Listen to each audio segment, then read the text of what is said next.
focused on what I didn't want to happen.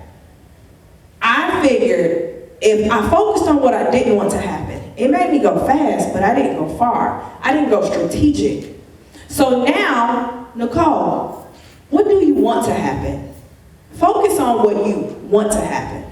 So now I'm pacing myself. I'm not intimidated by who's around me. I'm not worn out by just trying to, in my mind, mentally and physically run this race. Because now I know I'm doing it for something different. I am telling myself, do it for a better body. Do it for better health.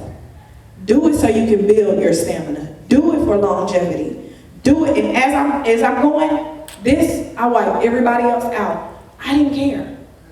They were a non-factor. I'm going to pace myself because my vision about why I'm doing this has changed. So when we're talking about see no fear, you're going to have to change what you see. You're going to have to change what you focus on. When you start to think about what you want and what you desire, most of the time we think about what we can't do, what we're not qualified for. Our mind replays our past, okay? Your mind will play past hurt, past trauma, past experiences, past words. Your mind will start to somehow pull it all together and make it make sense for what you're in right now. May not have nothing to do with it, but it'll pull it all together and try to make it make sense for where you are right now. So you have to retrain your brain. You have to give yourself another story that you're telling. So remember, I'm telling myself, run like a dog is chasing you. I could see the dog. I could hear the dog. I was afraid of the dog. But that only got me so far, right? It only got me so far. And why I'm focused on what I'm afraid of and I'm focused on the negative, now I'm looking around me and seeing what everybody else is doing. I'm comparing myself. I'm trying to keep up. I'm trying to do it how they do it. I'm trying to finish when they finish. I'm trying to be who they are. That's what happens when we are focused on the wrong stuff, when we're trying to complete our vision and the goal that God gave us and the dream. When we're trying to do that, if your mind is on the wrong thing, your vision and your focus will be on the wrong thing. You'll start to look around and see what other people are doing, and you'll start to try to figure out how you can do it, how they do it. Why are they further along than I am? Maybe I should do this. Maybe I should do that. So then not only do you get ahead of yourself, but then you try to move ahead of God. Right. You cannot move ahead of God. That's not a safe place to be. Okay? That's not a safe place to be. So here I am now saying, okay, all right, the dog didn't work. Ain't work. So my vision changed. The thing that I was focusing on changed. Once that changed, my actions changed, my activity changed, my energy level changed, the desires changed. I was looking forward to going back. You know, the first day I was like, I don't ever, but I had already paid. It was a Groupon. I prepaid. I'm going back. Okay? It was paid for. I was going. If I came out there limping, I was going. But my mind was bad. So then when I was going for what I desired to see instead of what I didn't want that dog to catch me. Right? So now I'm looking at what it is I desire to get, what it is I desire to have, what it is I desire to accomplish. Now, by the next session, I was looking forward to it. I was excited about it. See no fear. Stop focusing on the thing you're afraid of. You have to recognize it. You definitely have to recognize that it's there. Again, spirit of fear and seeing the fear, encountering the fear, two different things. Spirit of fear, I'm held back by the fear. I'm not going to move. I'm not going to do anything. It has me gripped. Now, when you step out, you're going, y'all. Some of you probably stood up here and you were like, oh my goodness. Oh my. You encounter some sort of fear, but you press. You do it anyway because God is leading me to do this. Now, I know I have 3 points for you guys. There are 3 things I need you guys to do. I'm going to help you to retrain your brain. I'm going to help you to recognize your story that you can tell yourself. That'll get you that spark that you need, okay? It'll get you that spark that you need. But I'm going to tell you these 3 stories. So in your 3 points, there are 3 stories that I want you to recognize. Your 1 story, your first story, I want you to recognize your no story.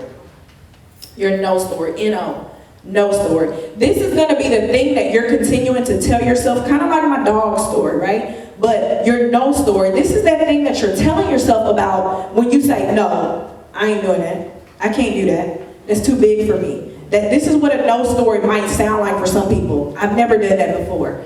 I don't have the experience in that. I don't have the finances for that. I've dropped out and I quit things. I've been addicted to things.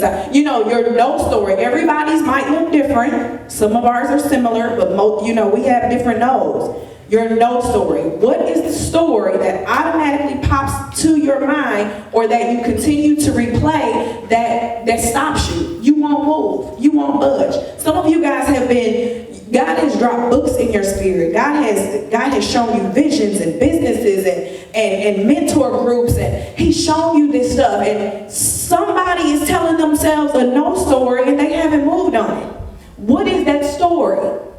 Maybe you haven't seen success. Maybe you feel like because I was in the street so long, there's no way I could do what it is. God, this thing that I see, maybe that was for somebody else. God, you delivered that in the wrong mailbox. Whatever that is, that no story, okay? The second story I want you guys to recognize, and this is something that really do it. Like, take the time to think about the stories because they'll always come up. They'll always come up.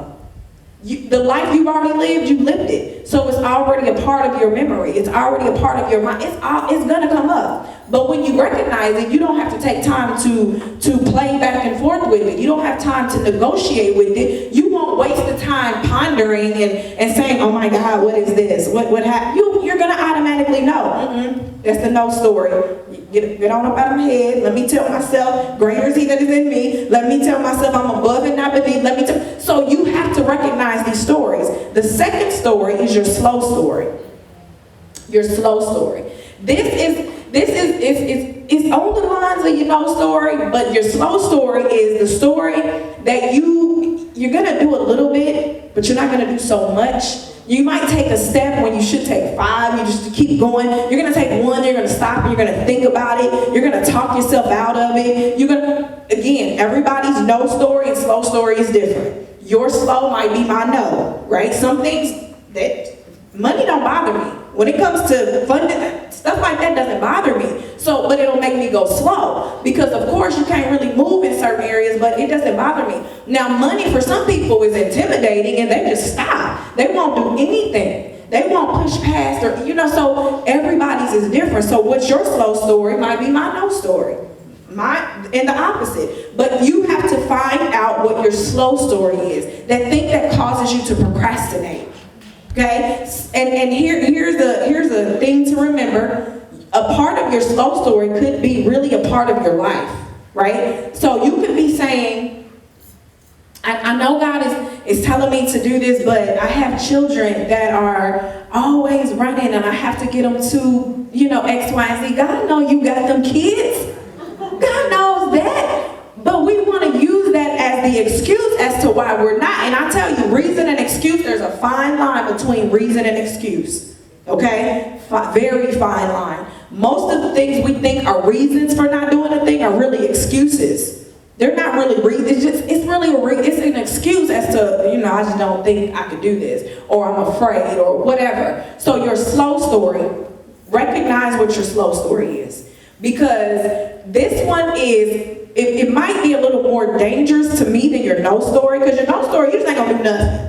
Your slow story, I'm going to take a baby step and then I'm going to make an excuse. I'm going to take another baby step and then I'm going to make another excuse. And then before you know it, you've been saying and you've been posting on social media that I'm going to have a women's brunch and I'm going to do this and I'm going to write this book coming soon, been coming soon for 4 years.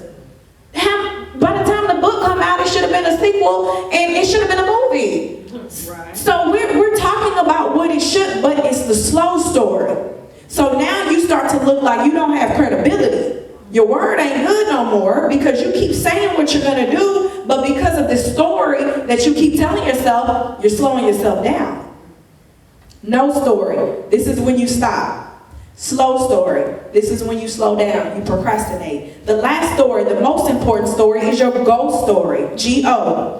Your go story. This is the story that is going to light that fire under you constantly that says, yes, I might not look qualified. I might not be ready. I might not feel ready. It might not feel good, but if this is what God called me to do, if this is the area He's called me to be in, then I'm ready. I'm going to do it. I'm going to step out not knowing what the next step is. I'm going to step over it not knowing what the other side looks like. I know this is the vision. I know that this was the dream. I know that this is what God showed me, so I'm going for it. I might not be as educated as the next person doing this. I might not be as articulate. I might not be. But I know God is. So therefore, I'm going to go and I'm going to move and I'm going to press and I'm going to push. So when you think about the vision and you think about the goal and you think about the thing that God wants you to do, what is the goal story? A lot of people will say, what's your why? What's your why? That's still kind of a blanket statement, because I tell people all the time, dig deeper than just, oh, my children, what about them though? Do you want to leave a financial legacy? Do you want your children to be good servants? Do you want your children to be, what is it beyond just, oh, my children, or financial stability, or whatever your why is? But your goal story is that thing that's going to light that fire under you, is going to get you up, and it's going to get you moving, even when you don't feel like it, because 9 times out of 10, we definitely don't always feel like it, all right? When the conditions aren't perfect, when the conditions aren't right, when it's uncomfortable, when it's unfamiliar, when you don't have the support you thought you would have, what is that story that you're going to be able to go to that's going to get you going so that you can be who God created you to be, so that you can have what He called for you to have, so that you can do what